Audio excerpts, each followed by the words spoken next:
So I am excited to have Wes Broadhurst with me today, and we were talking about video production and how we go about that at Sokal. So I've a ton of questions lined up, so everyone listening or watching, go ahead and get your coffee lined up, tea, whatever it is that you're drinking. But first, if you could just tell me a little bit about your team and your workflow and, yeah, just how you go about getting work done, especially now that we've transitioned to more work from home. I bet the file system was a challenge. So, yeah, just speak into that.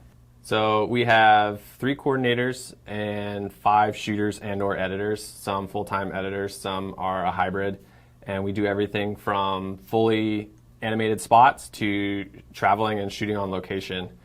The transition to work from home has been really difficult.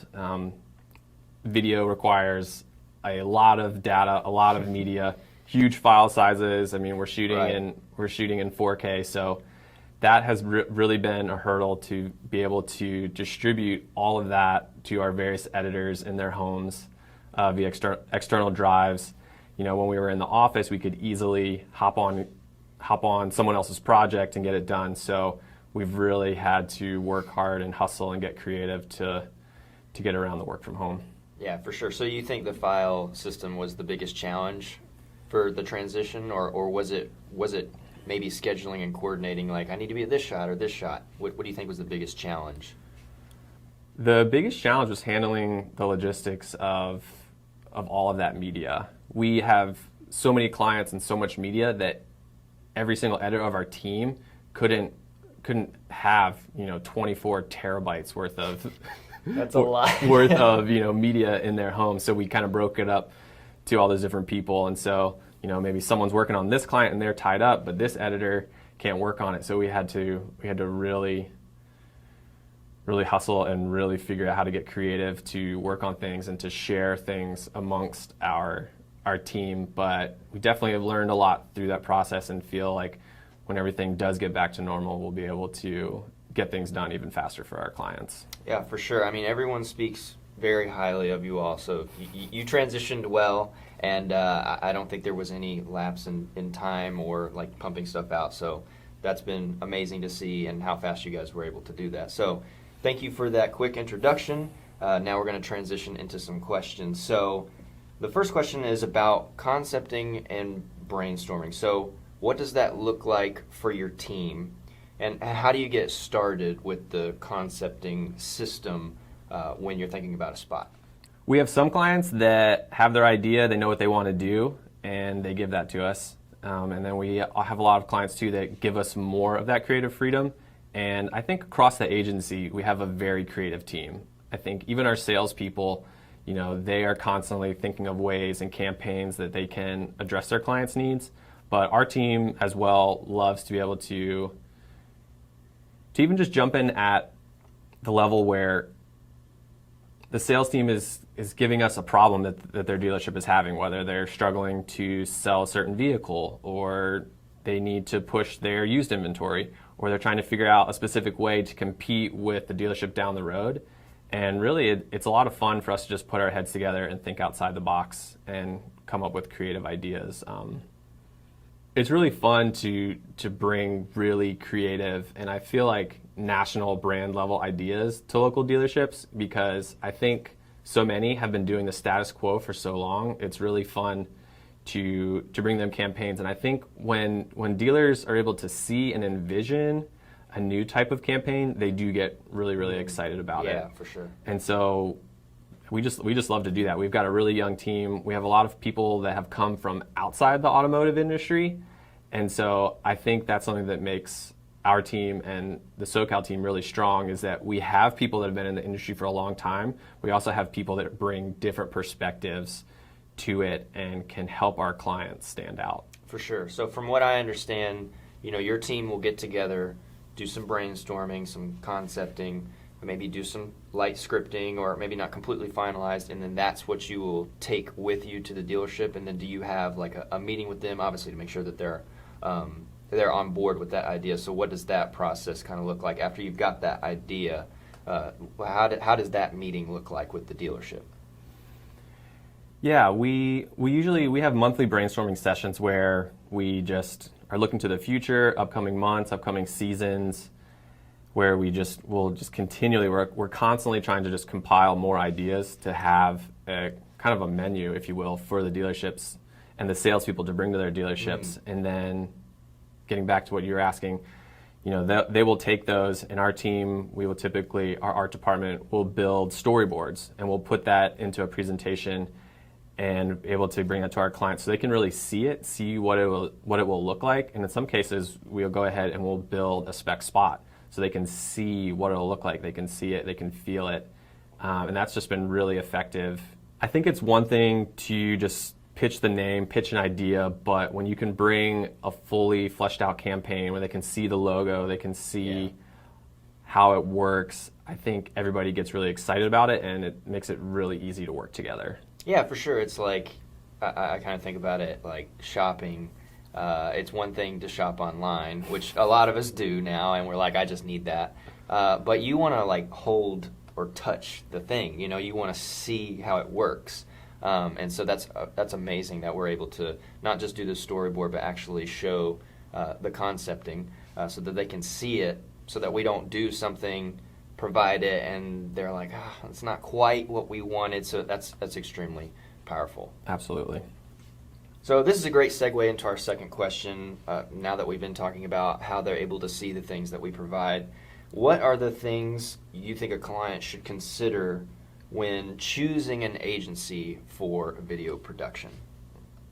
I think one important thing, obviously, is quality. I think consumers are becoming and demanding and expecting quality out of the video that they see, that they watch, however they're consuming it, because technology has been progressing so rapidly. So I think it's important for dealerships to be portraying them in a quality light, because I think people will spot it, and like people know when they see low quality video, they judge that to a degree. So I think dealers want to be polished, want to look good, because if you don't, there's going to be people that just tune you out. I think the other important thing to consider when choosing an agency is someone that understands you and your business and your goals. I think they need to understand the style of where you are and to be able to provide that, not to try to stick you into the same thing as what they give their usual clients. But I also think it's important to choose an agency that's not just going to just be a yes man. It's not going to let you be stagnant in your marketing. I think it's important to have someone that brings new perspectives and new ideas and can push you outside of your comfort zone, to push you to stand out in ways and have you try things and try new campaigns and ideas that you haven't done before. Yeah, for sure. So how does Sokal meet those requirements when thinking about not only quality, but I like what you just said about pushing, just slightly challenging outside the box to get that high quality? Absolutely. Well, I'm a little biased, but I mean, Me too. I think I'm very proud of the work that we do here. We've got an extremely talented and young team. I mean, I think in terms of quality, it's easy to see the difference. I think if people hop on our website and look at it, you can see the quality that we bring. We use really good gear. We're shooting in 4K. The gear and the techniques that we use when we're shooting. We do the night shoots. Yeah, absolutely. Shooting at night, local running footage. We really, when we get out there, we have fun. Like my team loves to get out on location, and we're always looking for ways that we can get a new shot. We're always trying to do something that excites us. Yeah. And there's even like a level of competition to a degree where we'll get a shot and we'll show it to the other crew that's out there, and we're like just getting really excited about what we're doing. So for sure we bring the quality, and then I think also we have our team understands automotive. Like that is what we do. We work with so many dealerships. And so I think wherever someone is on the spectrum of their advertising, we can really do that. If someone is doing a more traditional route, we've been there. If someone is looking to push, if they want something exciting and new, that's something that Sokal really, really excels at as well. Yeah, for sure. So speaking of standing out, this is a perfect segue to question 3. So How can a dealership be unique or different? So we've been talking about quality, standing out, and then you mentioned viewers know. I mean, we're already biased, but we know, like when we're looking at the Hulu ads or whatever, we can tell like high quality, low quality. So how does a dealership be unique or different when we're talking about a spot that stands out? So basically, how do we make it so that a viewer doesn't tune out? Absolutely. I think, fortunately, in the automotive space, it's not too hard to stand out. I think dealers don't have to push too hard to beat the other dealerships down the road in terms of standing out. I think a lot of people are really doing the status quo, what has been done, the same messages, the same campaigns. Half off or whatever sale, come on down. Absolutely. So I don't think dealers need to think that they need to turn everything they're doing on their heads, but I think choosing someone that's going to bring quality, it's going to bring good equipment and capture something that's really crisp and high resolution, that stands out in a lot of places. As well, I think just your approach, your theme, your tone, those are all very vague, but I think... But they're important, the viewer will know. Absolutely. I think the music that you choose, the feelings and the emotions in it, I think there's so many room for all of that. Some of the things that we've done is, one big thing is our night shoots. We'll take out some vehicles and we'll film them in the local area that the dealerships are, and that's just one thing that obviously stands out because it's at night. Most car ads are just during the day. So right there, you've got something different that is almost like inverse to something that everyone else is doing. With that though, we do daytime shoots and we'll do really beautiful shots around a local area. We kind of call it our local landmark shoots. And so that's something that, one, it looks really great. It looks amazing. We get beautiful drone shots of the area. Yeah. We've done it by the beach, and we've got beautiful drone shots of the beach here in North Carolina. But a lot of people are flashing the same running footage on screen, but when you can have running footage in front of a very recognizable place in your town, that's something that the viewer will latch onto. I think anything that you can do to get away from the stereotypical car ad will just increase your recall and increase the amount of time that people watch your ads and help people from tuning out. Yeah, so you mentioned just a second ago a lot of ads you see are using the same running footage maybe or possibly stock footage. So what are maybe just a couple common mistakes, other common errors or mistakes that you see in these other, not necessarily lower quality, but just what are the common mistakes that you see in spots? Yeah, I think the biggest thing is someone I worked with, a mentor of mine in the past, would say, if you communicate everything, you communicate nothing.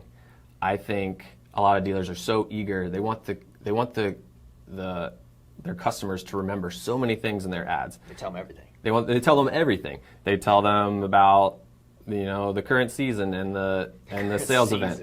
They tell them the deal. They tell them their why buys, their location, their phone number, their URL. People can't remember all of those things. I think in an ad you need to be really specific about what you want them to walk away with.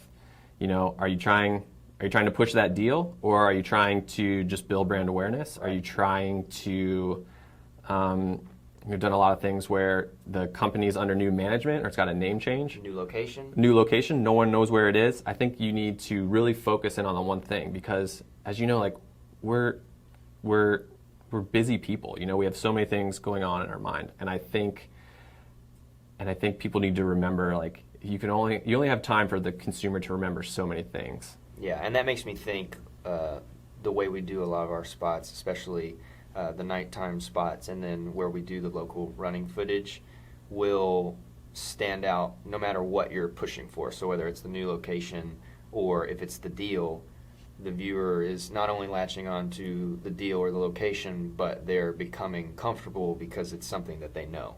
Oh, I've seen that bridge, or oh, I've seen that lake, or whatever it is. So that's super powerful. Absolutely.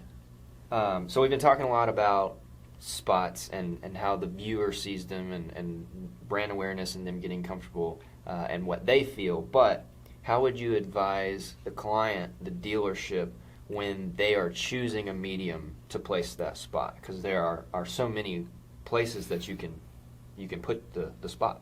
Good question. And I think it really all comes down to the demographic of the people that they're trying to reach. I think the dealerships need to know who they're going after and like who the specific message that they're trying to communicate is geared for, whether they're going to be on television, more traditional route, or digital. And fortunately, I mean, the media buyers here at Sokal and our digital team, they're experts and specialists in capturing the target market that those spots are geared for.